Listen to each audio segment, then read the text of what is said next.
Well, hello and welcome to the live stream. This is the pre-show. Martin North from DFA here, and good to see a few people on already. We'll just run this for a couple of minutes just to let people acclimatise and get signed in and signed up and everything else. But thank you very much for spending some time with me again today. It's great to see everybody here. I'm just going to acknowledge a few of the people who've already come up. I noticed people are telling us a little bit about where they are and what they're doing. That's terrific. So we've got Cookie Boy right at the top. Hi there. Great to see you and James and a bunch of others too. Chris, Paul, Harry, Henry, Healing Alternatives, Paul again, Sydney Tech Geek, very good. David Ryan, wannabe economist. Yep, there are some changes in the forecast. Watch out, they'll be quite soon. Hi Steve, Bondi Steve, good to see you guys. Cyber Warrior, Denton, Tony from Mackay, Urban Off-Gridding from Balwyn, in Melbourne, I think that is, Balwyn, yep. Howday from Victoria, from Ecclesia, or something. Difficult to pronounce that one, you've got me there. David, Melanie, Anthony, Andreas, Pragmatist, Being Nosy from Auckland. Very good. These Kiwis, they get about, you know. By the way, I'm married to a Kiwi, so I should know. Roy, somewhere in New Zealand, by the look of it. Luigi from Reeds Flat, New South Wales. Great. Regan from Auckland, New Zealand. Great. We're good to see all the New Zealand crowd on. I think I saw Joe was on as well, so that's good. Vanessa, hi there to you. I'm lost. Hi to you too. And thank you very much. Somebody has already, IT has already gone for the smart super chat. And so, of course, you get your own today, even before the show starts. So thank you very much. That really is appreciated. Terrific. Okay, just going down the list. Harmony, hi, there's a few others too.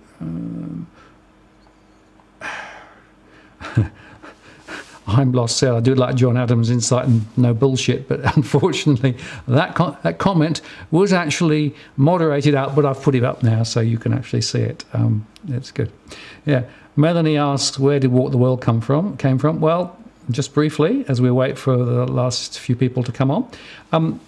I ran this channel initially as a photography channel because I used to travel a lot and, in fact, do a lot of walking. And I used to take my camera and I would put videos and audio up and also photographs. But Walk the World was where it started. And I've sort of adopted this channel for the DFA purposes. At some point, I may even change my handle to Digital Finance Analytics. But a lot of people quite like Walk the World. And it's quite relevant. So that's how it happened. In fact, if you go right to the start of the videos, you'll see a few of mine that are nothing to do with finance and property. They're all to do with traveling around and seeing different places.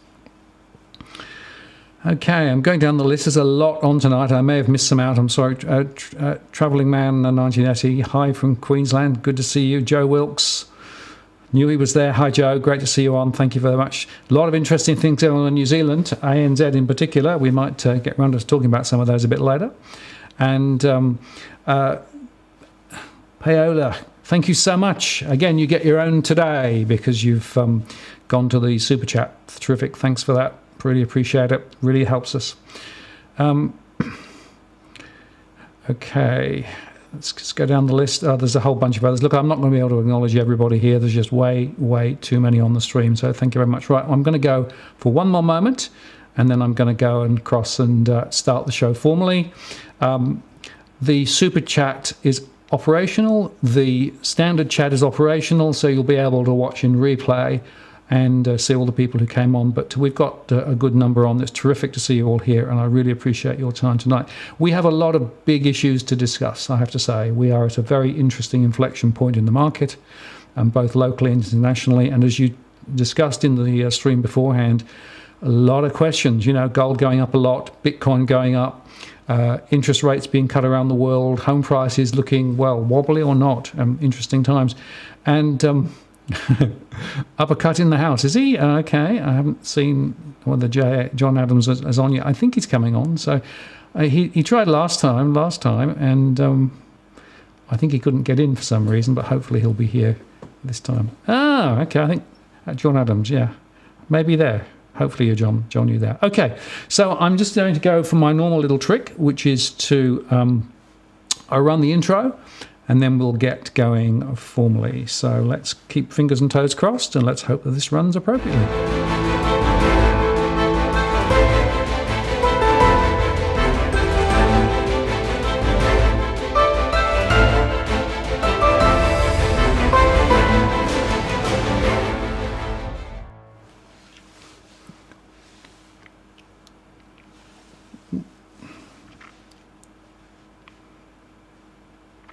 What's happened now? Okay.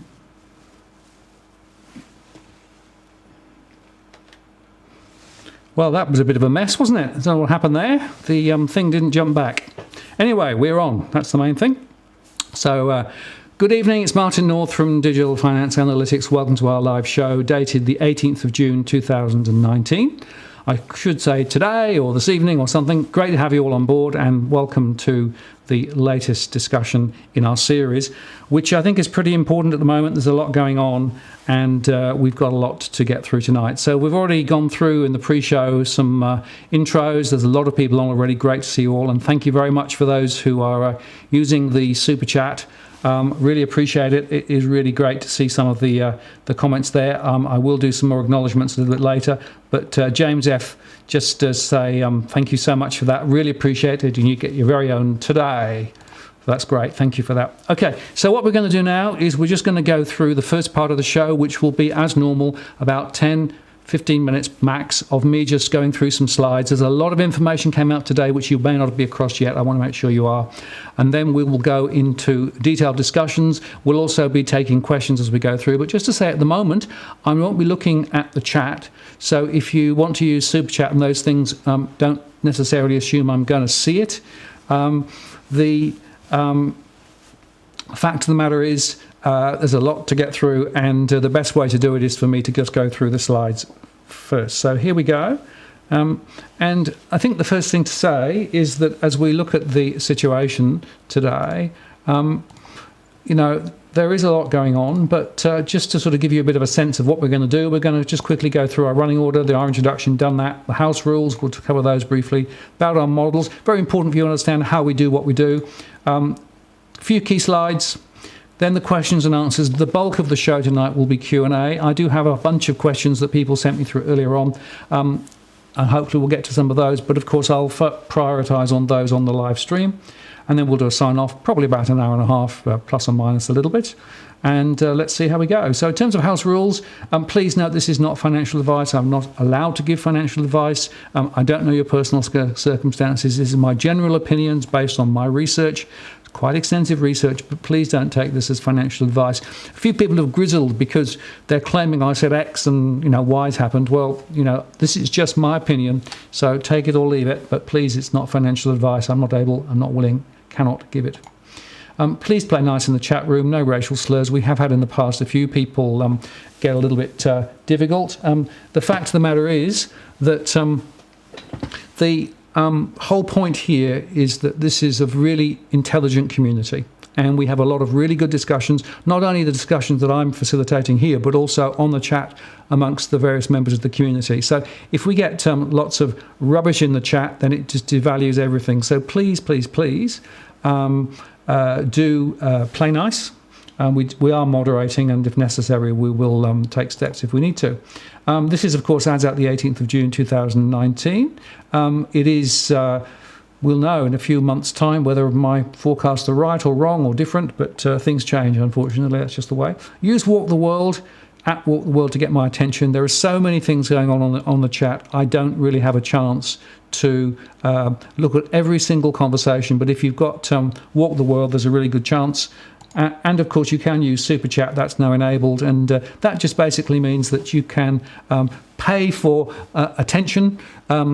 you'll get recognized, and your message will stay at the top of the chat for as long as you actually want it to. So that's something which we enabled last time. And the good news is that a number of people found that very helpful, so that's why we're doing it again. Okay, just in terms of the core model, you may have seen this if you've been following DFA for some time, but we survey households, 52,000 households. We suck information from all sources, RBA, APRA, ABS, trading information. We pull it into our core market model. The core market model is our fundamental analytics. Want to be economists today? Thank you very much. Really appreciate that. Thank you. And then what we do is we use that to generate a series of reports, feeds the blog, feeds the YouTube channel, and basically enables us to do what we do. So that's the way it works. And of course, we're able to slice and dice the data lots of different ways.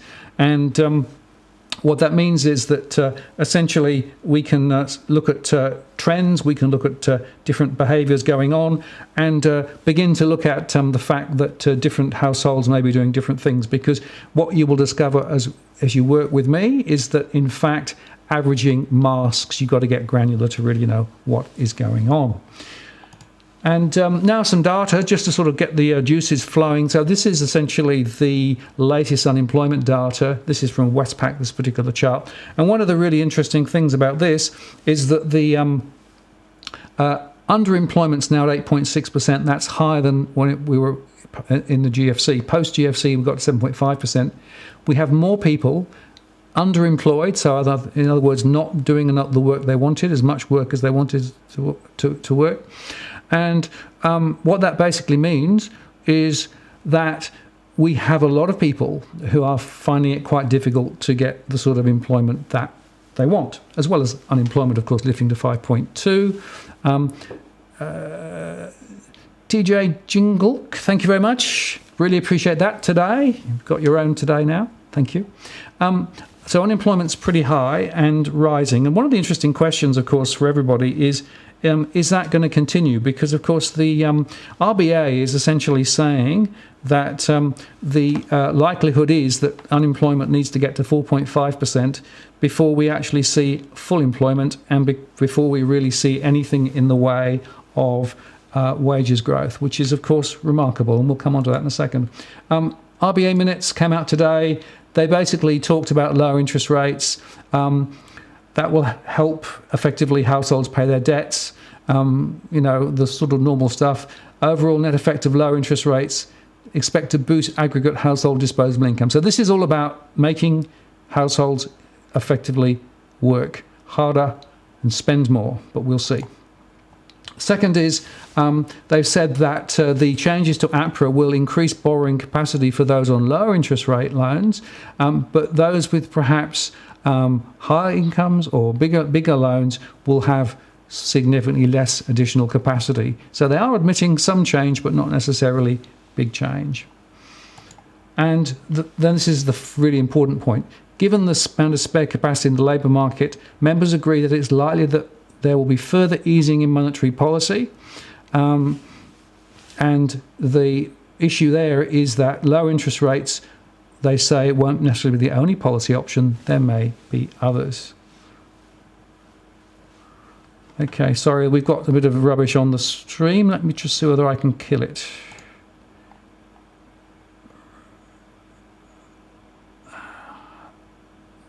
Okay, that should kill it, hopefully. Jay Bree, today, thank you so much. Really appreciate it. Okay, so let's just go on with our slides. So the point there is we now know that there are more rate cuts and other strategies being considered by the Reserve Bank. And we've talked about that over the last few days, quantitative easing and other bits and pieces. Okay, now, of course, the RBA is expecting an income bounce. So this is from one of their charts. And basically, we're saying that disposable income growth sitting at 2%. They think it's going to go to 4% quite soon. Frankly, I think that's extremely unlikely. And the fact of the matter is, like it or not, I don't see how they're going to be able to make that work. So my view is that income is going to probably not grow anything like as fast as perhaps people would hope that it might. The next one, of course, is housing credit is still slowing in terms of the rate of credit growth. going down. Look at owner-occupied and investment loans. But I wanted to highlight the broad money. Broad money is rising, and there is quite a lot of evidence now that the Reserve Bank is actually, through its repo program, effectively already doing QE. What they're doing is basically putting more money into the system to drive interest rates down. And that's one of the reasons why, in a moment, you'll see that the BBSW rate is down. But credit momentum has not yet really taken up, despite the recent rate cuts and everything else. So there's some interesting to see what happens ahead, I guess. There was a small election bounce in terms of confidence. We discussed this in one of our posts. Very small, particularly those with mortgages, and that's because rates potentially are going to drop a little bit. But what's interesting is that the free affluents, those with property but no mortgages, hardly bounced at all, which I thought was quite interesting. So we'll see that how it goes. It's early days. It may well be that overall momentum post the election is a lot lower than people actually thought. We'll see. Okay, let's now go on to talk about the RBA's speech. So there was a meeting today at which Jonathan Kearns, who's the head of financial stability at RBA, spoke about rising house arrears. And he basically said, arrears aren't too bad. They're higher than they have been, but not as high as they were when we were in recession back in 1990s. But my point is we're not in a recession, and yet he's basically saying that the default rates are actually rising. And he concludes that doesn't so far present a risk to financial stability, but of course he does recognise that individual borrowers are being hit. My argument is arrears are actually very much problematic, and if you want to sort of see that, look at the next slide. So this is the latest spin. This came out today, well actually yesterday, but I published it today. So spin, this is the mortgage-backed security default rates from Standard & Poor's, and you can see it's gone up again, up in Western Australia to 3.1%, Northern Territory is up to 3.3%, Queensland is up as well to 1.94%, and New South Wales and Victoria are all up. So apart from ACT, who's down a bit, everybody else is up. And the other point to make is that the major banks and regional banks are reporting a rise in longer-term delinquencies. Particularly regional banks are reporting 90-day plus arrears rising. So we are in a situation where interest rates are ultra-low, where we've got relatively full employment, and yet the fact of the matter is that default rates are rising, and there's a correlation between what's happening now and mortgage stress, because I was watching mortgage stress build over the last 2 or 3 years in Western Australia, and now we're seeing it correlated in terms of default. So there's a lag of 2 or 3 years, but it tends to follow. And by the way, that means defaults will be higher ahead. And just on that, mortgage stress, 31.7%, well over a million households in stress now. Household debt, of course, is very high relative to income. We know that. It's grown. And what I'll be now looking to see is whether, in fact, mortgage stress, which is a cash flow-based analysis, basically money in, money out, is going to ease back if, in fact, rates are cut and we get the tax breaks and tax cuts and those things coming through. But at the moment, there's absolutely no evidence of anything happening to reduce mortgage stress, so defaults will continue to rise. BBSW is way down. This is a remarkable slide. So the bank bill swap rate is effectively the bank trading rate for Australian banks, and we used to follow it up from its lows back more than a year ago, up sort of 20 to 25 basis points higher, which we were then saying put a lot of pressure on bank margins. But now in the last few weeks, you can see that it's come really right the way down from sort of February, March time, and we're now minus 46 basis points. Glenys, today, thank you so much. Really appreciate it. That's great. Thank you for your help. Really appreciate it. 46.5 basis points. That's pretty amazing. And what that means is that banks, in theory, have some potential to pass on margin if they chose to. Not that they might, not that they will, because, of course, they're managing margins and other things. H-Man, thank you very much. Appreciate that today. You get your very own today. So that's the point. We're seeing quite a lot of issues there in terms of funding costs, and it'll be interesting to see whether any of that gets passed through. Depositors, of course, are being taken to the cleaners. Prices are still falling in most centres. This is actually the ABS data published today, and it showed that basically in the last year, prices have fallen by 10.3% in Sydney, 9.4% in Melbourne, Adelaide's 0.8%, Hobart's 4.6%, and the only capital cities recording positive for the year. So basically those last two were positive, everybody else going down, and all capital cities recorded a property prices fall in the March quarter. So the other point to make is that the total value of property is falling. And we've lost $172 billion worth of value from our property portfolios to $6.6 trillion in the March quarter. So talk about the wealth effect or the negative wealth effect, you can really see that coming through. I'll probably do a more detailed post later on this. The other point to make is that the settlements are way down. So we think settlements, in other words, the number of properties transferred are down but nearly 30%. So we know that essentially there are some issues ahead. Now, of course, everyone's talking the market up, but the question is that true or not? Is it likely to happen? Okay, and here's a few specific examples, because I keep saying that averages mask. And that's the point, really. 10% down in Sydney is really not telling the whole story. So I've just picked a few. North Ryde, units down 31.2% from peak over the last year. 31.2% over the last year. That's remarkable. Hurstville, houses down 17.3% over the last year. And Paddington, right close into city, down units 14.7%. Max, thank you very much today. Appreciate it. Thank you so much. The point here is, yeah, there are some areas where prices are stabilising or going up, but there's a whole lot of places where prices are continuing to slide. And what that basically means is that we have essentially to understand that this is not a simple thing, right? There's no try. Have you tried a volume chart for the BBSW? Yeah, the answer is yes and no.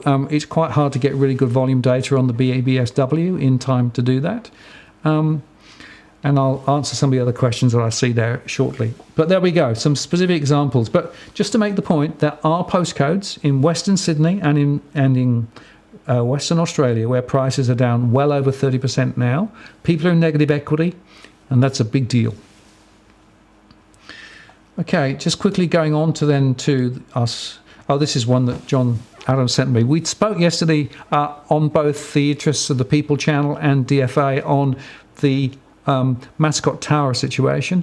John sent me this today from somebody who's basically shown me us another picture of a commercial building in southwestern Sydney, which basically has more defects. This building's defects thing is significant, important, and wide-ranging, and could fundamentally pull prices lower, in my view. So I think that's quite interesting. And if you go over to John on Twitter, you can follow the conversations around this, because there's been quite a lot of conversations. I've got a few other pictures now coming through from other people as well. This is a widespread problem. Poor construction over the last 10 to 15 years is really coming home to roost. Okay. Just quickly on our scenarios, there have been some significant changes this time around in the scenarios, and I just want to spend a little bit of time showing you some of those. They're just a way of thinking about alternative futures, right? So I'm not necessarily saying that X or Y is going to happen. We look at it through a number of different lenses. The business as usual, RBA, if everything the RBA says works, what would happen? Things only get better, not yet doomsday, Armageddon, which isn't sort of equivalent to Ireland, and doomsday equivalent to Iceland. And what we tried to do is to tell you some things about each of those, and also weight the probabilities. And those who've been following for some time will know that we had a very strong view around not yet doomsday being the most likely scenario by quite a lot over the last couple of months. But things have changed. So the first thing to say is that the business as usual now is fundamentally different, because the RBA has fundamentally changed its tune. So it's now forecasting lower interest rates, multiple rate cuts, and it's forecasting an unemployment rate of 4.5%. If that were to happen, we think mortgage stress would drop to about 30%. We think the bank losses will be about 2.9 basis points, and home prices in this scenario, if everything played out over the next 2 to 3 years, could be up somewhere between 5 and 8% on average. and there's easing credit and there's quantitative easing in this scenario. And the probability of that has gone from 1%, which is where the Reserve Bank was more than a month ago, to 15% probability. So this is a valid strategic option, right? I'm not saying it's the most likely, but it definitely is one to seriously consider. So 15% weighting. The next one is things can only get better. Here the rates cuts are even more profound, but the unemployment doesn't go down, it goes up. The mortgage stress goes higher, the bank losses are higher, and home prices effectively bubble up a little and then slide again, and then we're looking at 10 to 15% across the board, some much worse than that. Easing credit rules, fiscal stimulus, the whole soup nuts, everything is thrown at it. And there's about a 20% probability now of that happening. It was 10% last time, but now we've got all this activity. We've got the easing credit rules happening. We've got APRA changing some of the rules as well. So all of these things mean that these scenarios are now more valid than they were previously. The next one is the not yet doomsday. So this is now even a lower interest rate. Unemployment significantly higher. Mortgage stress way up. The bank losses higher. Home prices 20 to 30%. One bank probably needing a bailout. We gave that a 50% rating last time. It's dropped to a 25% rating this time. And that is because these other scenarios have now become more likely, simply because of what's happening with the recent policy changes. But also you'll see as we go on that the other more serious scenarios are now also coming into play, because we think that internationally, the international situation is looking pretty dodgy. Look at the US, look at China, look at Brexit, look at some of the other factors that are out there. I'm thinking of the Gulf as well. So essentially what this one, Armageddon, the Ireland 2.0, 20 to 25% down over 2 to 3 years. The bail-in and bail-out are more QE and yet more QE. And then the last one, and this is the scary one, we now have upped the scenario of doomsday. So in other words, this whole thing just blows up on us, and we've moved it right up from 60% to 20%. And that is simply because the amount of uncertainty in the marketplace, locally and internationally, is significantly changed over the last month. Morgan Stanley put out a report in the last few days basically saying that the risks to the economy globally and locally are essentially really, really rising. We got the G20 ministers talking about the risks in the system and basically saying that we've got to do more stimulus to support it. So the complexity here is that really there are so many different scenarios now, and there's no one massively standing out. This is a big change from where I was previously. So I'm frankly saying we could see house prices a little up if in fact the Reserve Bank is successful in its strategies, or we could see prices crashing, or somewhere in between. I'm sorry I can't be more definitive than that, but I think what this does is to just highlight to everybody that the level of uncertainty is now dramatic. It really is very dramatic. And what that basically means is that we have significant risks in the system. And it makes it very difficult to do policy. It makes it very difficult to know where to put your money, or indeed whether to buy or whether not to buy, because there is no one standout scenario now, unfortunately. That may change. We're getting more data in through our surveys, but that's where we are at the moment. And so I can't really sort of say for sure where the probability now lies, unfortunately. My own feeling is that we're probably somewhere between scenario 2 and scenario 3. I don't believe that there will be a significant hike in home prices over the next 2 or 3 years. There might be a little peak up, but then I think it'll come back, because I just don't believe that the amount of momentum is sufficient to reverse all of the poor lending and the mortgage fraud that we saw for a long time. So you know, we'll have to just wait and see on that, I guess. But you know, who knows?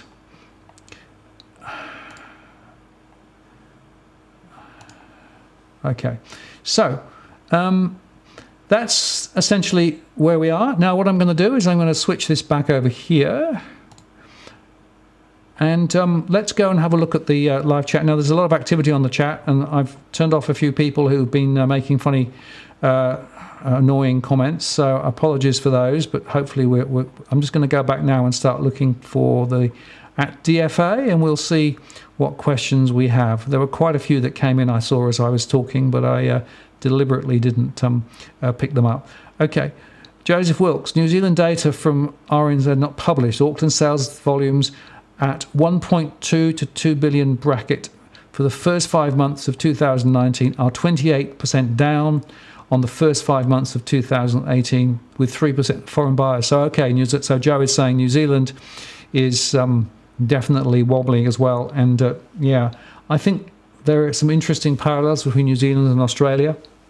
I think the New Zealand Reserve Bank is more on song with what's going on the Australian Reserve Bank, but there are still some significant issues. But by the way, and regarding New Zealand, I have had data from the Southland to show that their prices are still on the way up. So it does, again, depend where you look. Averaging doesn't necessarily tell you all the answers, of course.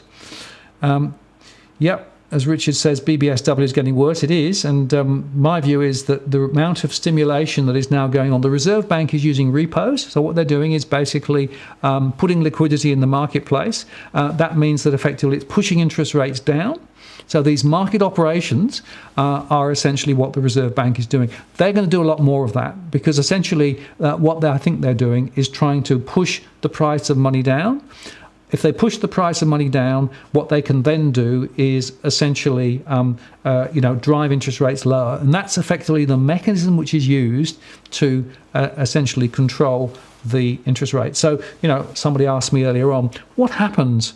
How does the Reserve Bank actually do this thing when they sort of say, well, rate's going to be X or Y, right? And the answer is, it's their market operations that actually drive it. So it isn't just saying, set the rates of that and let the banks go and do it. They actually engineer this through their market operations, which is precisely what the Fed has been doing.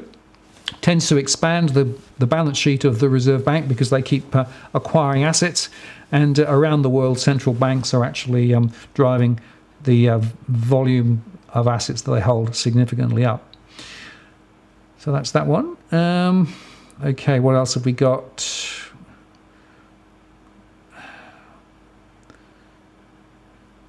Yeah, so somebody saying there that inner Melbourne's not moved at all. There are some areas of Melbourne have, some areas haven't. Look at high rise. Some of the high rise around, particularly Docklands, it looks a bit wobbly. Okay, so this is very good.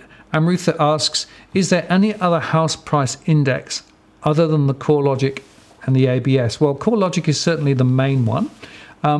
There are indices offered by realestate.com as well, but some of them, and even the ABS tends to use the CoreLogic one. So the CoreLogic data is quite interesting because they publish this daily index, and there was an interesting phenomenon yesterday where actually every index from month, quarter and day were all down.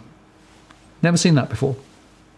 And then they have these other indices, which are the effectively longer term ones based on the settlements. The problem is that the data is 2 months old. Settlements take 6 to 8 weeks to come through because effectively when you pay for a property, sign on a dotted line, the legal stuff has to be done, money is finally transferred and then it's settled and then recorded. So a lot of the data that we're seeing in the indices is out of date by a month or two. And that's part of the problem. We do not have in Australia a robust source of real price data, and the ABS bases some of their analysis on CoreLogic, which is pretty remarkable if you think about it. They used to do their own, but they don't anymore. So no, the answer is there isn't, as far as I know, a definitively useful set of home price data. That's one of the things that we're struggling with in Australia at the moment. Okay, who else is, let's have a look. A lot of conversations there, some of which I won't have time to get into now. Metals crypto, I'm hoping for a doomsday scenario. Well, there you go. You can see there that my scenarios are quite evenly spread now. And, it is tough to call at the moment. So we'll see how it effectively goes through. Now, Hercules says, can you talk about the New South Wales budget? Just briefly, yeah, and also South Australia. Both published budgets today, and both reported a collapse in GST, a collapse in stamp duties, and effectively a tightening of their budgets as a result of it. So most of the states have benefited from the years and years of property price growth and the stamp duty and everything else that's actually come off the back of it. But now that's all changing because effectively sales momentum is way off, and the foreign buyers are not active, and there's a bunch of reasons why that is. So effectively, suddenly the budgets are under pressure at a time when, if you look at the broader economy and the fact that the broader economy is easing and growth rates are really low, you would want to be stimulating the economies. You'd want to be putting more investment in. And here's the fundamental problem we have now. We have a federal government who doesn't want to run a deficit because they want to actually maintain a surplus. And yet we have an economy that's frankly close to the edge. On a per capita basis, it's a GDP recession. Household consumption was hardly supportive at all over the last time. And in fact, 80% of the growth in GDP, or 79%, was due to government spending. And that included infrastructure investment, it included NDIS, and it included Centrelink payments and those things. So we're in a situation where our economy is being supported by government spending, firstly, and then secondly, the massively high prices of iron ore, which mostly is going to China.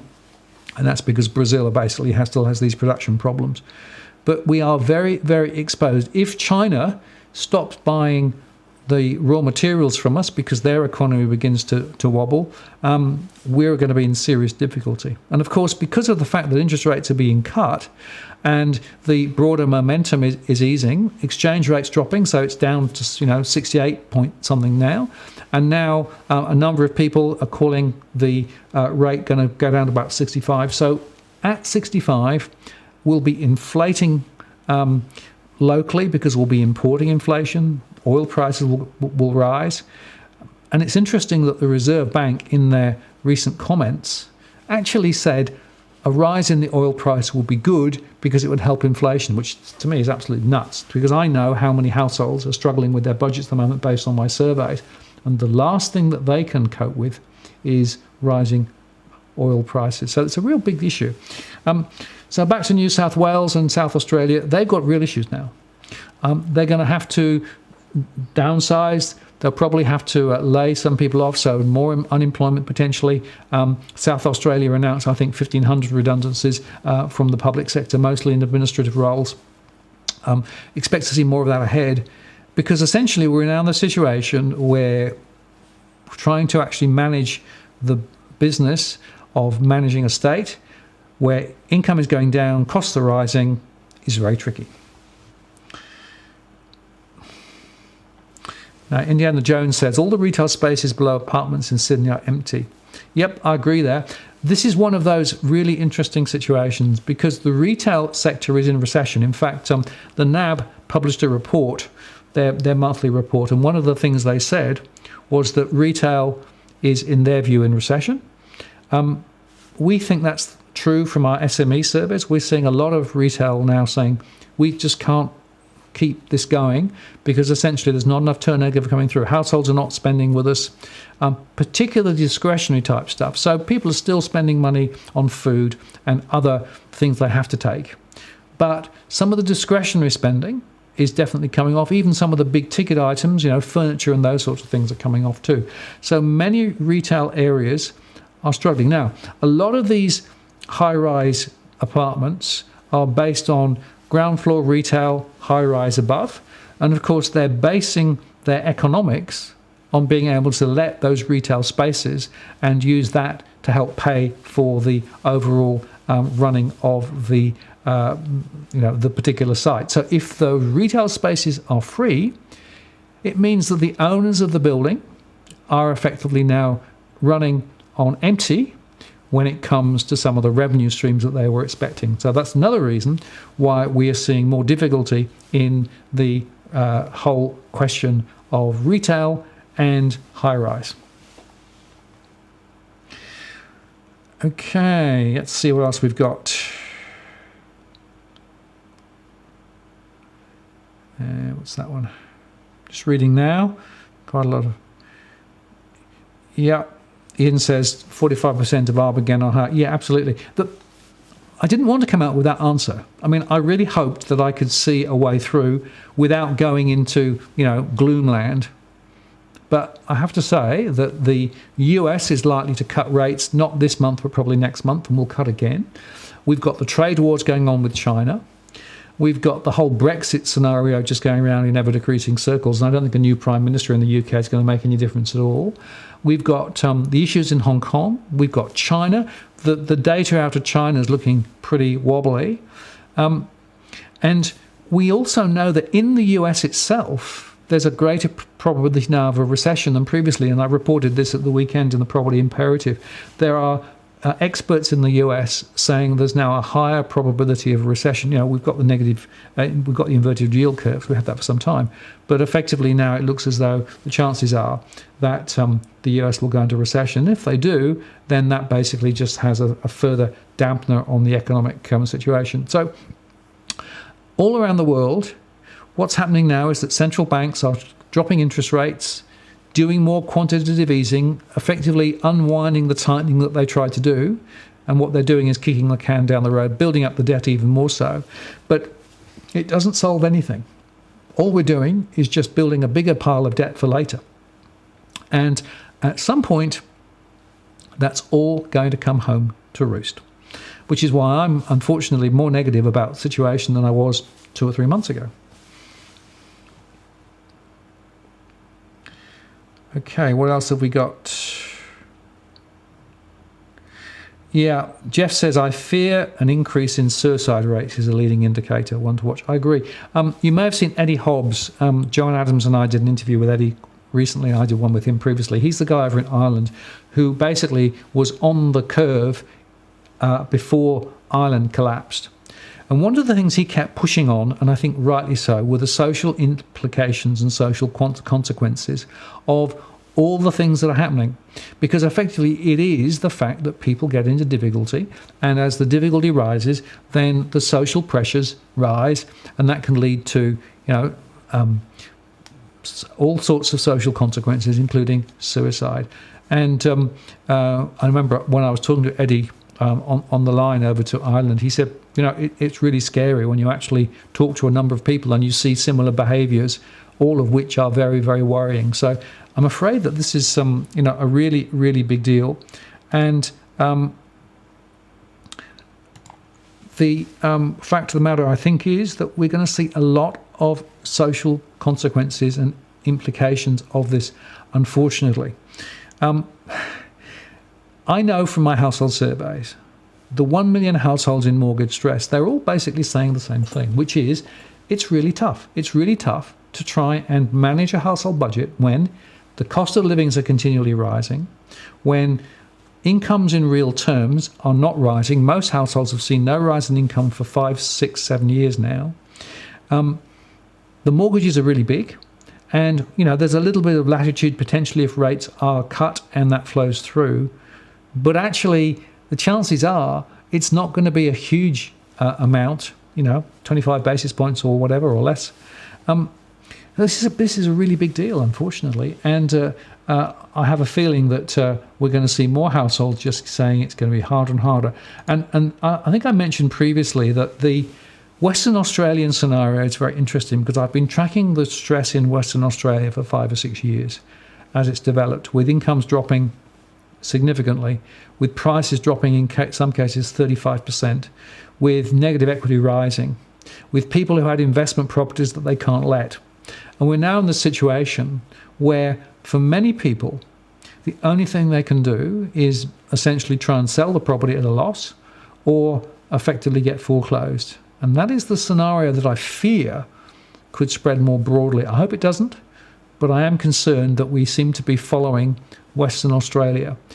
And the problem I see is we don't really have an economy that's got an alternative growth strategy, which means essentially it's resources or nothing. And by the way, I also think that the drought and the consequences of the drought are being understated in terms of their impact on the economy. We know that the agricultural sector is significantly struggling in Victoria and New South Wales.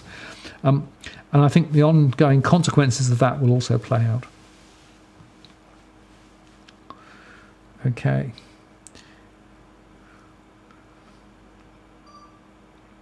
Okay, here's a question from Vapehav. I think that's right. Sorry if I haven't got your pronunciation right. I'm no statistician. Is your household sample big enough? Yeah. So basically, what's the error rate? Yeah. So 52,000 households, right? Now, there are about 10 million, give or take, just under that. So this is a 0.5% statistically optimized sample. And we have an error rate of about 2% on it. We've been running it for about 15 years now, and it's proved to be quite accurate so far. We have a number of clients around the world who take the data and use it. So it is statistically significant and appropriate for the size of the population that we're dealing with. It's optimized to the ABS sample survey using effectively census data. So we actually mirror the census distribution. And we also check it in terms of age, income, and some other characteristics, and it's proved to be statistically robust. So, yep, I'm pretty confident that it does the job. Yes. So, One Burgo 7 says, needs some helicopter money. Well, that's very interesting, right? So there's now a big debate going on. What should we do? Should we actually start handing money out directly, a bit like we did post the GFC? Now, the question is, was that a good strategy? A lot of that money probably went to waste. It probably wasn't that well spent. But frankly, it might be a better option than actually just more interest rate cuts or quantitative easing. And of course, there is the MMT school that basically says we need to run the deficit because of basically a government isn't the same as a household. It is capable of running a deficit for an extended period of time. That money could actually then be used to invest in building more infrastructure, in potentially employing people who want jobs, and even paying a minimum wage if that's what people wanted to do. So there are some people who are arguing that the MMT approach is where we have to get to. Now, of course, the current incumbents in in government saying we don't want to run a deficit, so that's an interesting thing. But in the US, Bernie Sanders, for example, is advocating an MMT type strategy, and there are other players around the world who are all arguing the same thing, that essentially at this time in the cycle, the only thing that we can do is to increase debt. Now, the problem with debt is it has to be paid back, and that's the problem that I have with MMT. I think the theory is interesting, but the consequences in terms of the debt that's there and how it's serviced becomes an interesting challenge. Of course, interest rates will stay low for a long, long time. And what that means is effectively the cost of the debt could be relatively constrained, but the implications of running huge deficits for a long period of time, well, have they worked? If you look around the world, there are many economies with very big deficits who are still struggling. And it's worth reflecting on Japan, who's basically gone through a very long sort of down cycle, and frankly are in the situation where the economy in Japan is on one level looking okay, but if you look below the surface, there are lots of issues. Very little property growth, very little economic growth in some respects, and of course the demographic shift they've got there. So there's really no simple answer, and that's, I guess, one of the challenges, right? There is no simple way out from where we are. We've boxed ourselves into a corner because of the dumb strategies that we used post 2007-8 with quantitative easing. Central banks have got into their head that they can control all of this and manage all the variables, and so what they do is to try and manage ahead of a crisis rather than bringing on a crisis. And there was an interesting discussion that John and I did some time ago as to, is it really sensible to try and keep this bubble going along and just quantitative ease more and more and more? Or is it more sensible to effectively recognise there has to be a correction, let the correction happen, and then basically rebuild a cleansing, if you like? And there are a number of economists out there who believe that a cleansing is the only way to go. There are others who fundamentally believe that the central bank strategy around quantitative easing is the right way to go. Tough. There is no simple, right, straightforward answer, I'm afraid. Okay. There is no try. Do you think the federal government will stick with their focus on surplus when the time counts?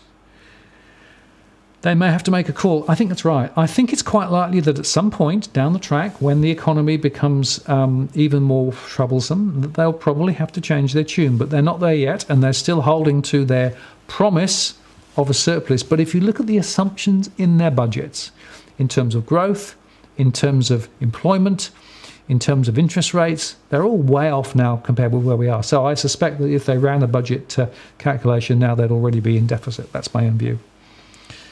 Okay. What else have we got?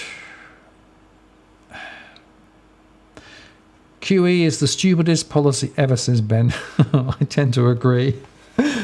It's central bank groupthink, frankly. They've talked themselves into believing that this is how they should be doing it, right? So let's inflate the size of central banks' balance sheets.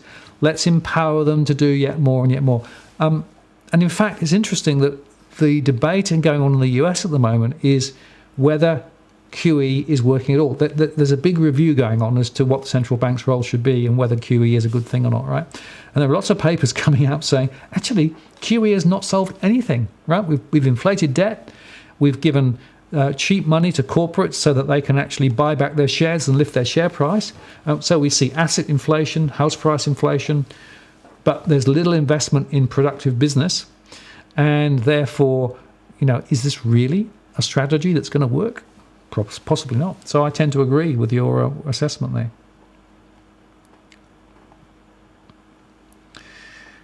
So there's an interesting comment from Harry that says, how do you see your future mortgage being paid off? Debt handed over to kids? It's an interesting question, right? So there are multi-generational mortgages in some countries. There are also mortgages with negative interest rates, like in Denmark, for example, just come out, because they've got quantitative easing there. But there's an interesting question, right? Do you have to get to the point where the amount of debt that you have is effectively impossible to repay?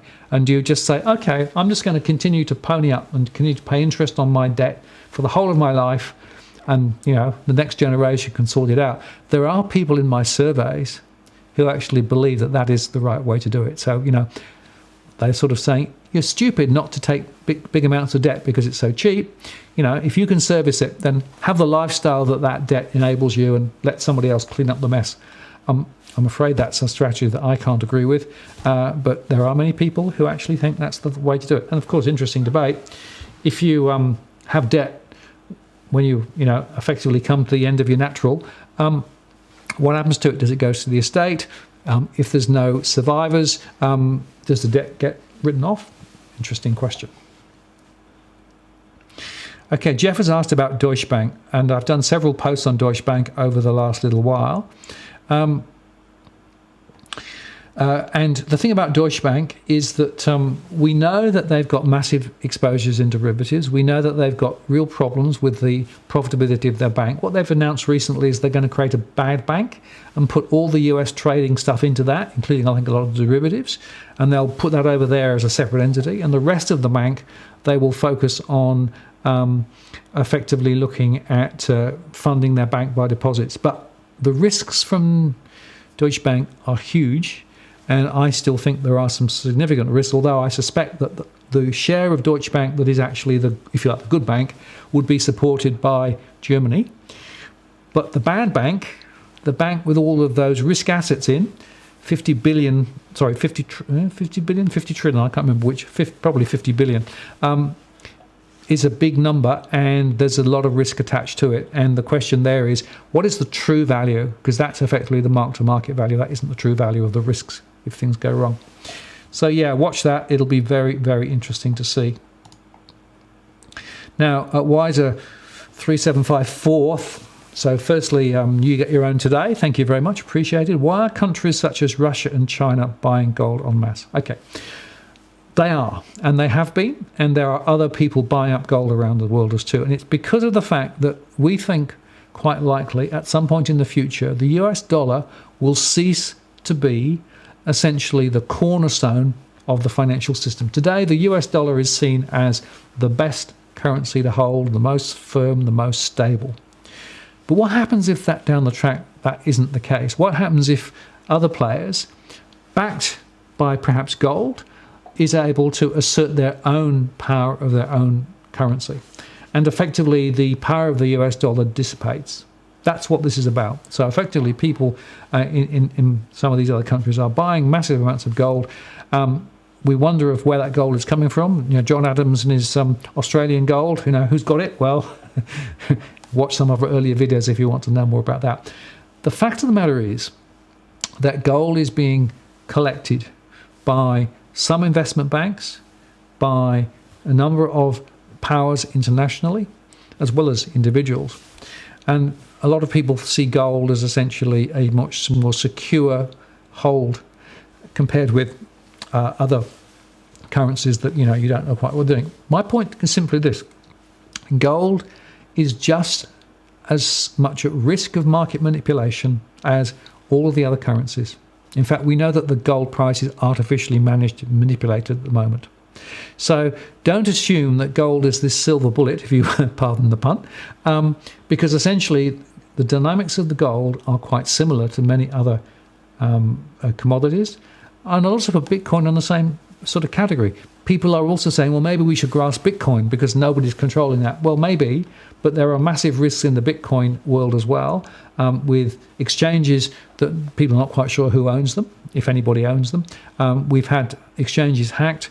We've got massive run-ups in the value of Bitcoin.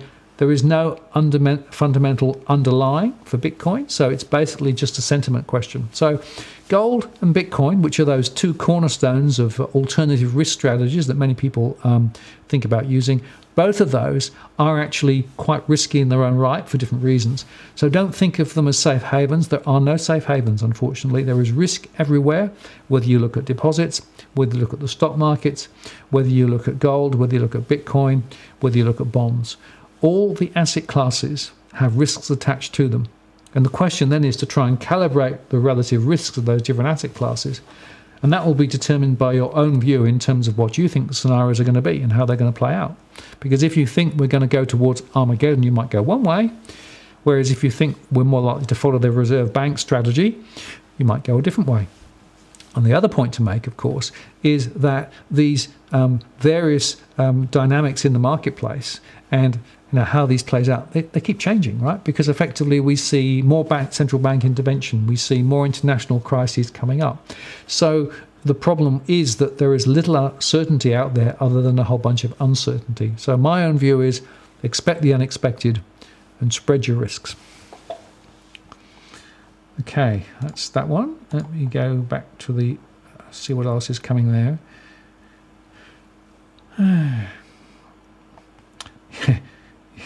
Digorhast, yes, he agrees with me. Thank you. Yes, all assets have innate risks. That's the point. And in fact, many people don't understand that even deposits have risks, right? Because a deposit is effectively an unsecured loan that you make to the bank on the expectation that you're going to potentially get it back. We can talk about bail-in if you want to, I think. J88 asks about Iran. So, do you think the US is deliberately trying to keep oil high to help prop up the US dollar?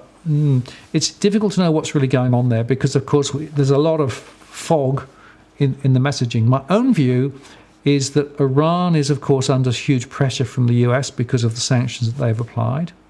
And Iran is certainly not incapable of using oil as a weapon to essentially try and put pressure back on the West.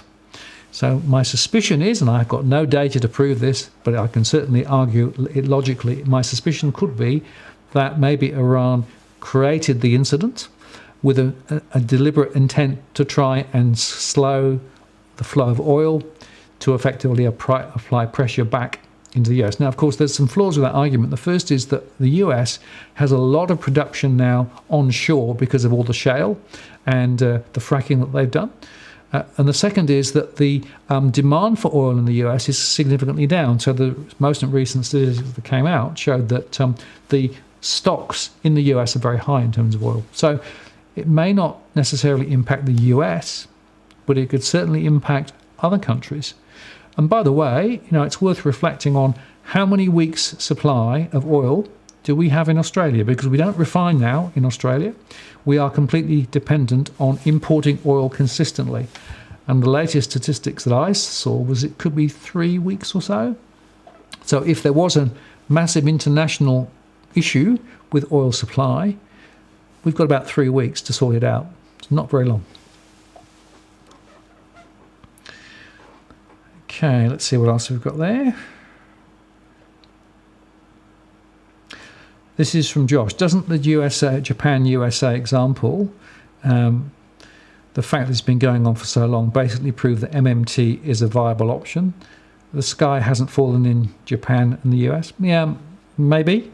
Yeah, you could argue that. But if you look at the debt in both the countries, both in Japan and in the USA, they've got massive amounts of debt and they've got no means to unwind that debt at the moment. So it goes back to the question, is debt ultimately something which a country can continue to inflate forever?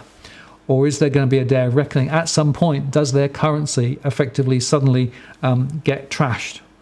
That's really the key question. We haven't got there yet, but it'll be interesting to see how this plays out. I think it's too soon to say whether MMT is or isn't a valid solution.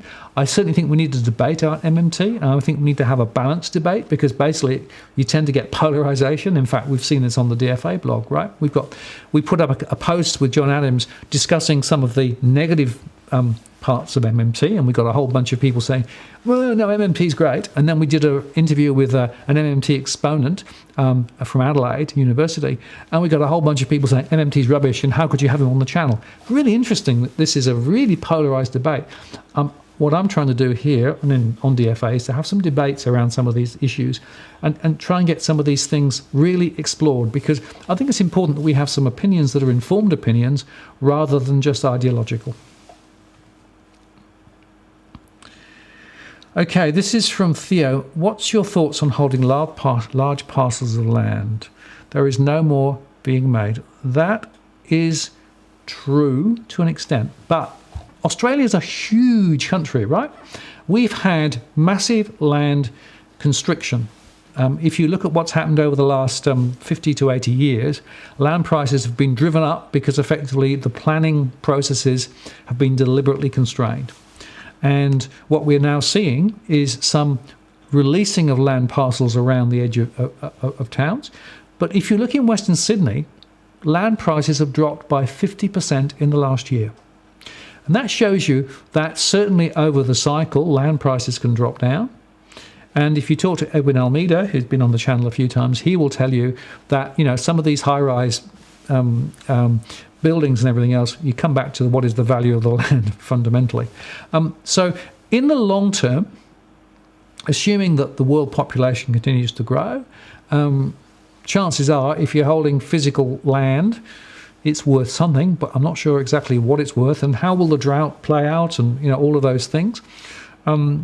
In some countries, of course, population is reducing, and we know that, for example, in Japan, they're really struggling with population growth, and in other countries too. So it's, you know, not necessarily a lay down misere. What I will say, though, of course, is that people will, and they keep telling me this, at least with land, I can see it, I can hold it, I can walk it. And you know, that's true, at least you can see it, but it's difficult to know for sure how this is going to play out. And of course, there are many people and many firms and companies who have land banked lots of land. So they bought it years ago and are just sitting on it, waiting for the next price spike to then sell it. So you are competing with a bunch of other people too.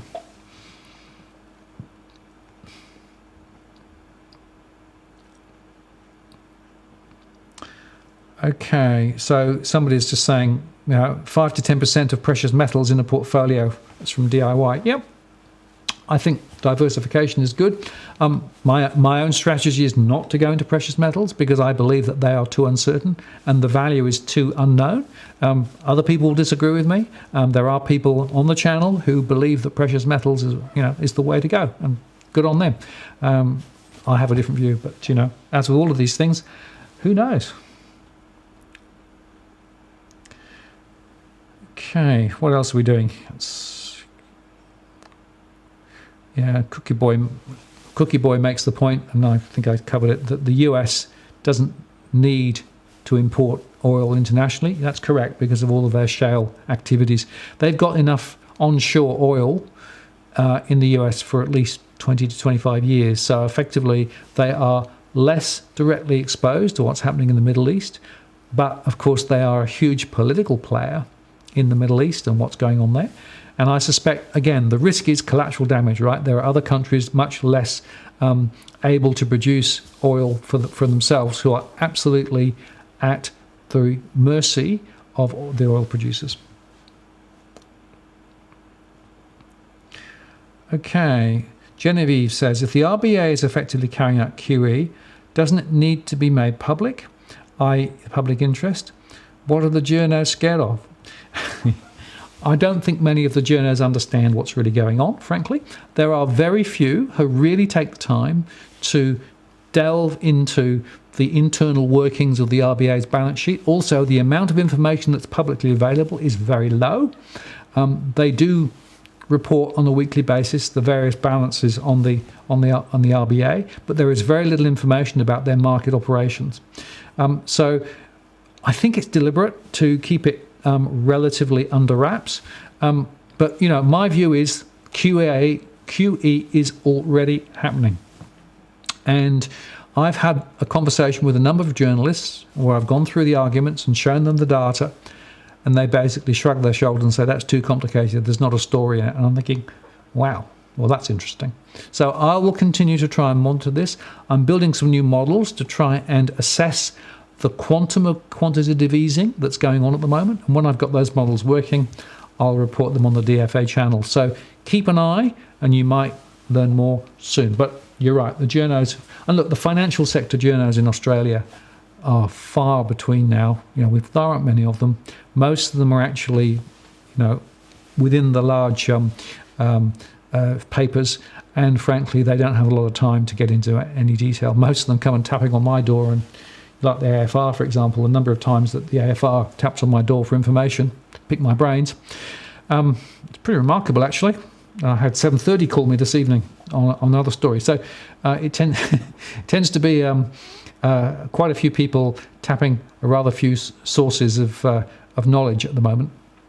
And a lot of the economists who sit within the major banks are good in some respects, but they're myopic in others. I'm not sure that they've picked up this QE thing yet either. Okay.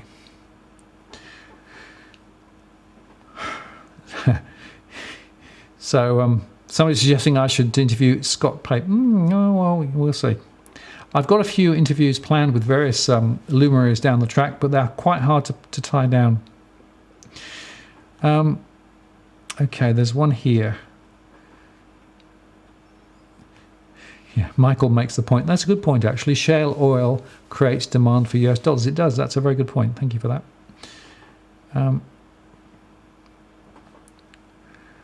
Okay. Why are we seeing the shift on sentiment for RMBS post the election? Isn't it too soon to assume house prices have stabilised? Yep. Well, house price stabilisation. I don't believe that house prices have stabilised. There's a little bit of sideways movement, but we'll see. The thing about the RMBS, though, is that is one of the tools of quantitative easing, right? Basically, those could be bought by the Reserve Bank. In other words, they can be converted to cash. So it is part of the QE kit bag. And if you look at what happened in the US and in the UK, a lot of the QE was done through the buying of bonds and also using repos, which effectively is another bond type of transaction. So I think that's part of the story. We don't know the full story yet on this, I must tell you. There's a lot more to come out, I think. So A. Hitwell says, what do you see as a stable place to put your money in an Armageddon situation? You've mentioned banks as unsecured, metals, land. Is anywhere safe? No, not really. I mean, the argument goes, buy a safe. A lot of people in Japan have bought safes. You know, but it depends. What are you trying to achieve? If it's about the physical security of assets, that's one thing. If it's trying to maintain a revenue stream or income, that's a different question. Or if it's, you know, pure survival, that's a question again. We are in a situation where there are so many uncertainties, it is very, very difficult to know how to jump at the moment. Now, we have a deposit scheme in Australia, right, which basically says that deposit up to a certain amount, 250,000, in a bank is secure in the case of a bank collapse. Trouble is, there's only a limited amount of that security which is available, and it's not activated yet. It will only be activated if the government deems it to be activated. So it's a theoretical security. It's not an actual security, right? We also have the situation with deposits where before a bank fails, there is a risk that those deposits could be bailed in. And again, we've discussed this before. The thing about bail-in is it's unclear in Australia. There is forceful influence from the IMF and elsewhere that bail-in should be more explicit in Australia. There is a bit of a pushback from other people as well. It's not clear. In New Zealand, it's totally clear. Deposits in New Zealand are available for bail. In other words, they can be converted to equity to stop a bank failing. And in that situation, a bank, if it were to bail in and survive, wouldn't then need to activate the deposit insurance. So those two things are, pulling in two different directions. So banks and bank deposits are a bit questioning. I mean, particularly I think those with derivatives exposures and large exposures. My own view has been to spread the risks to some of the smaller players who are less exposed to derivatives and who have more of their funding effectively tied directly to deposits. That's been my own strategy for the moment. Then, of course, you can think about offshore, US, take positions on the US dollar and those things. People have done that. And, of course, if the US moves differentially to Australia, you might benefit or might not. Some people have tried that. Some people have also looked at bonds, and the thing about bonds is that they may well pay a particular coupon, which may be good, maybe not, but there are some risks attached to bonds too. And in fact, pretty much any particular investment vehicle that you think of has got risks attached to it. The trouble is, most investors really don't understand the risk they're getting into, and very often the publicity around a particular investment, the claimed returns may not actually come true. So, yeah, this is a highly risky situation, and it really is now, we're in the situation where it is tough to see how to protect financial assets. That's the truth of the matter. Cookie Boy says, Martin, what are your views on trade wars between China and the USA? I believe Trump is going to do a number on China like Reagan did on Gorbachev in the 80s. Well, I think my own view is that China is probably more under the pump relative to the US at the moment. And therefore, we're going to see significant pressure coming from the US. Trump has basically said he pulled back from a deal because the fact that he couldn't get what he wanted, and that may or may not be true. I know that they're trying to do a lot to do with intellectual capital and intellectual property because they think that's a big deal. And I think that Trump thinks that he can just play hardball for longer than China can. And we know in the latest data that came out of China over the weekend that they are actually showing signs of stress now, particularly in their commercial sector. They're actually started to stimulate their housing sector significantly. They are trying to sell more steel to other countries around the world to basically offset some of the losses that are being created by the trade dispute.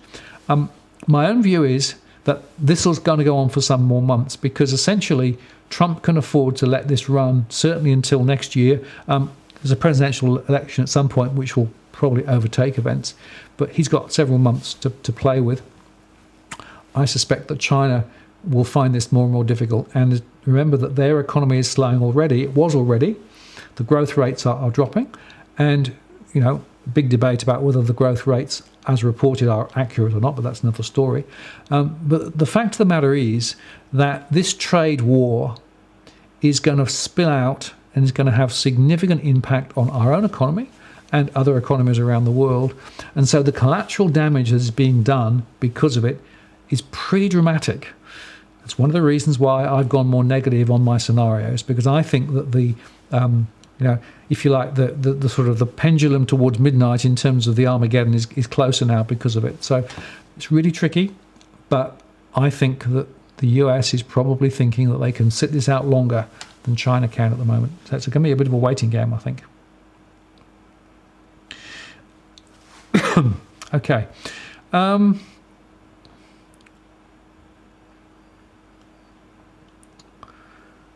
Let's have a look.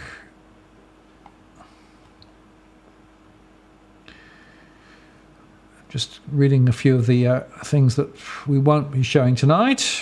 There's always a few, aren't there? Okay. What's your view of the ASX 300 post QE? This is from J88. I think that QE inflates assets, and it definitely will inflate stock prices.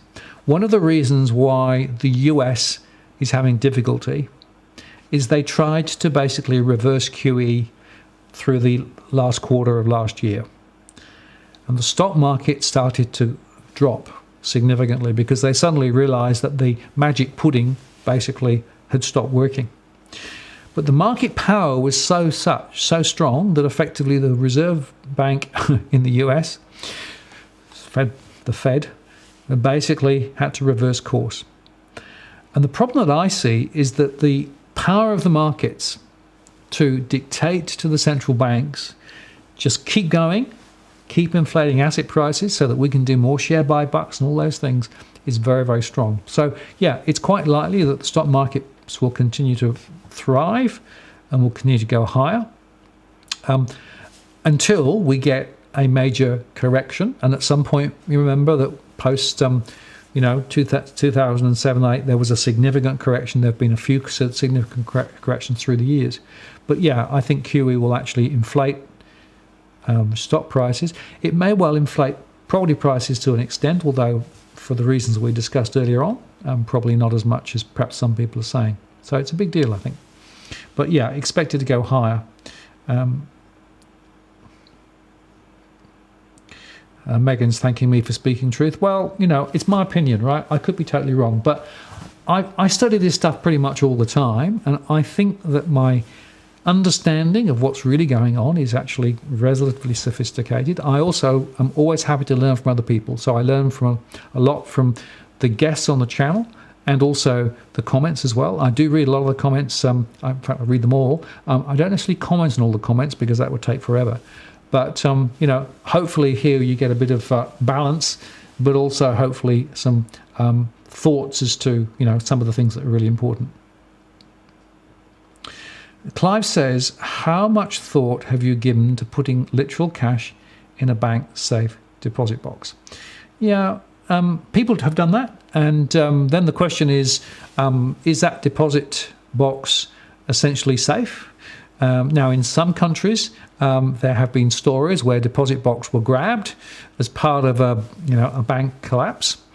In theory, the bank deposit box should only be a storage facility, and the bank should have no lien or right to any of the contents of the box. In practice, not always convinced that actually works. Certainly couldn't bail in money there. So, there are people who actually are storing physical cash. And by the way, in a number of countries, people are removing large notes out of circulation. There's a debate going on in the UK about the £100 note. I expect to see similar things here later. We are seeing a migration toward digital cash. There's a reason for that, and it's not just to simplify transactions. It's more easier to control. And I wouldn't be surprised to see large notes just disappearing out of circulation. It's all part of trying to keep more control on what's going on. One of the things that quite often happens prior to a crisis is that there are limits placed on how much you can withdraw from your bank account via the ATM, or even if you go into the branch. It's an interesting question. If you go into a branch today and you've got money in your bank account, how much could you get out in one hit without prior notice? You may be surprised that it's a lot lower than you might think. Harold says, back to Oz, the papers are reporting pressure on apartment settlement risk and developers trying to avoid reducing prices and defects. Surely this market couldn't play. Yeah, it's already happening. So we've already done a post on the issues around Opal Tower and now Mascot Tower. The quality of construction is abysmal. A lot of the stuff that's been built recently is cheap, internationally imported materials, including containing asbestos. The quality of the construction is pretty bad. A lot of people bought off the plans, and now they're realizing that they're valued much lower than they were previously. There was heavy discounting going on up until the election and the rate cut. Some developers have now stopped discounting. Others are still doing it. And if you look around Sydney, you'll discover that there are quite a few people offering 12 months free mortgage for people to buy. So they're trying to incentivize people to buy. And there's a very interesting article on the ABS site, on the ABC site, which I helped to provide information for, where they discuss all of the issues around this. Yeah, this is a big deal. Buying off the plan, they're not wanting to commit, not able to commit to complete, not being able to get the mortgage that you thought you could get because the value of the property's dropped, not wanting to complete because the value of the property's dropped, or you bought and now you find that your property's worth 30% less than you thought it was. Look at North Ryde as an example. These are big falls. And there are many people now in relatively newly constructed high-rise apartments worrying about whether, in fact, they've got similar construction issues, cracks, those sorts of things. Remember that the Mascot Tower was 10 years old. Remember that the Opal Tower was much more recent. So we have a very significant set of risks around high-rise construction. But as Edwin made the point on one of our recent shows, it's not just high-rise. Even low-rise construction is actually pretty shoddy. The self-certification processes that are being used are pretty shoddy, and you cannot guarantee that the quality of construction has followed the building standards to the letter, and therefore there are considerable risks potentially around this whole situation. That's one of the reasons why I'm calling further falls, particularly in the unit high-rise areas, particularly in the urban fringes around our major CBD areas, where there's been massive high-rise construction. No demand now from international investors, less demand from local occupiers. Frankly, if I was wanting to buy an apartment, I'd go for an older style apartment on an older block rather than one that's been built in the last 10 years or so. Just my personal opinion, but it's really quite concerning what is going on. Okay. There's an interesting question there. Whoops. Just going to look at that. Harry Dent recommended putting cash in a brokerage account in your own name. Can you elaborate? Yep. This is from Germander. But basically, Harry was arguing that what you should do is not put your money into a bank that effectively is exposed to trading, derivatives, or any of that, right? What you want is an entity that basically is just a holder of an account. They don't do any trading on their own right. And in the US, there are a number of brokerage firms who offer that. Now, the question is, are there any in Australia? And the answer is, I haven't found any yet. Now, some people may have a view, and if they are, then add a comment. The fact of the matter is that the whole question of where to put your money is complicated. And brokerage accounts may be one option. The idea is that they are less exposed to these trading risks, derivatives risks, and the other things, and that we've been talking about. So that's why. But it is tricky in Australia to find one.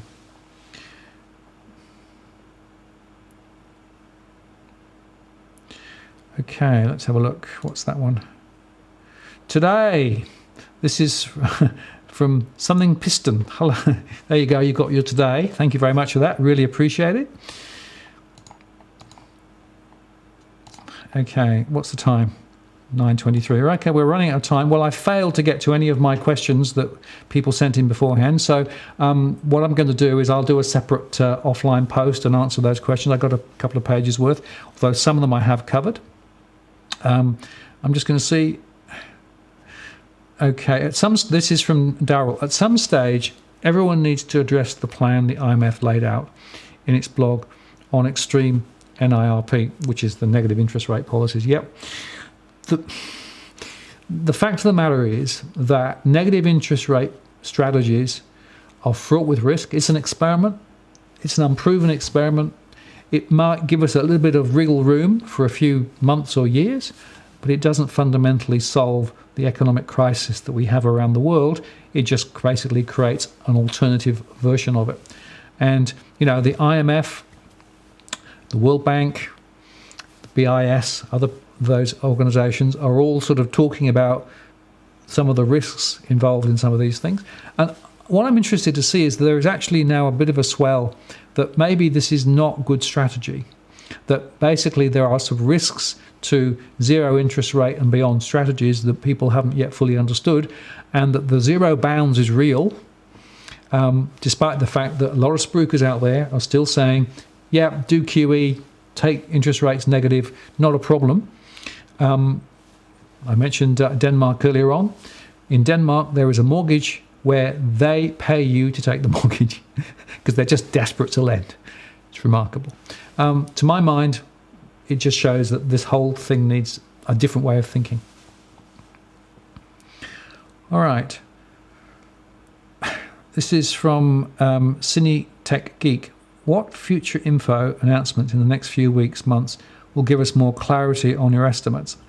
Unemployment figures, when can we expect them? Yeah, good question. Okay, so I've got my next household survey data coming through at the end of June.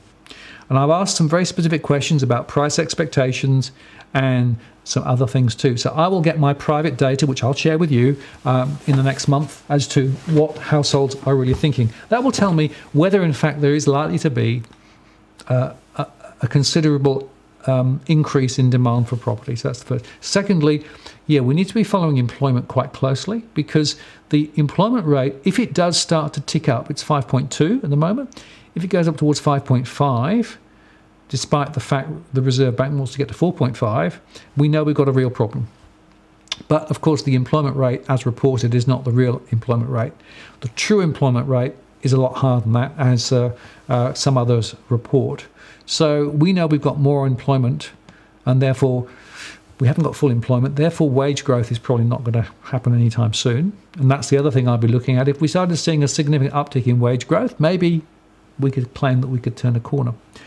The other thing that I think we need to watch quite closely is the iron ore price, because the iron ore price is fundamentally critical to our trade balance. And if that drops back, so if Brazil starts producing, or if China starts laying off the importing of iron ore, that could be a very significant leading indicator. And the one I also think personally is really important is this underemployment number. The underemployment number, of course, is trying to get at people who haven't got the work they like. It's a very high number. As I showed you earlier on, it's bigger than where we were in the GFC. So there are a lot of people want work, can't get work. If we start seeing that rising, I shall also be thinking that that will be a leading indicator. And then the other one I think it's worth just reflecting on is the household savings ratio. So that has gone down quite a long way. It's come just a little bit higher because people are getting nervous, so they're putting more into savings. So it'll be interesting to see what that does, because that's a level of indication as to whether people can save or whether they're actually under cash flow constraints. And if they are under cash flow constraints, what that essentially means is that they're unable to manage the realities of their budgets. So those are some of the things I'll be looking at. And then the other one, the one I come back to, is this credit impulse, so the rate of change of credit. If we start seeing credit increasing significantly and maintaining its growth, that tells us we're going to have another, if you like, cycle of debt. We're going to actually get households into more debt first before this all goes wrong. So I'm going to be watching that closely. So there are 3 or 4 indicators. I report them every month in my various blogs posts. I also do a spot on Nuggets News, or you may have seen that. Shout out to Nugget. That's a really interesting channel. They focus mainly on Bitcoin, but they also do from time to time discuss the broader economic issues, and I'm on there pretty much once a month. Those are some of the leading indicators that I think are important. Give it 3 months. I've always said that by September we'll know exactly where this is going to play out. I'll be able to update my scenarios once again before we get to Christmas. Okay, let's just have a look. Roy Morgan has real underemployment at 10.3%. Thanks, good boy. Indeed, absolutely they do. And the Roy Morgan is not seasonally adjusted and other things, but it's a better measure in my view.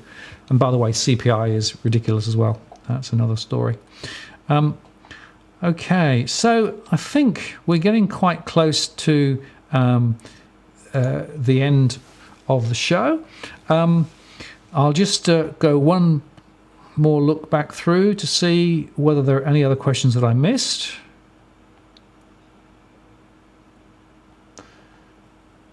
Okay. So I think I've covered all of the main questions that we've got. I'm sorry I didn't get to the questions that were submitted beforehand. I will do a separate post like I did last month on those questions. I've got some quite interesting ones to cover off. We have covered a few of them in the chat tonight. But I guess I want to leave you with this sort of closing thought. We are at a critical inflection point with regard to the local economy and the global economy. The level of uncertainty in both is probably as high as I have ever seen it in my long career. I've been doing this for many, many years. I started way back in, the late 70s, early 80s. So I've been following these cycles for a long time. The degree of disconnection and discontinuity in the financial markets, the amount of debt that's in the system, the amount of stupidity going on in terms of policy, both internationally and locally, and the lack of ability of our political class to really get stuff done for the benefit of the people are all out of the scale, off the scale in my view, and I think that's disgraceful. So I'm afraid that we are in a situation where a lot needs to be thought about differently. So to the extent that DFA can help to inform and educate, that's what we're trying to do on this channel. We don't make watertight predictions because it is way too uncertain to do that. But at least you can get a bit of a flavour of some of the issues that are milling about. And what I end up by saying to people is, remember that life is more than money. Money is perhaps a means to an end for many people, but I actually think that the moral dimension and the social dimension here is really, really important, because at the end of the day, one of the reasons why I come back to do what I do is because I'm really interested in people and their situations and circumstances, not just in the financial markets and in the dynamics of economics, which is where a lot of people spend all of their time. So from that perspective, you'll get a different dimension here than perhaps you will do elsewhere. So I hope you found this a useful session. If there are specific questions that you'd like me to follow up, then feel free to pass those through to me. There will be more posts. There will be more guests. We've got a whole bunch of other things planned over the next little while. And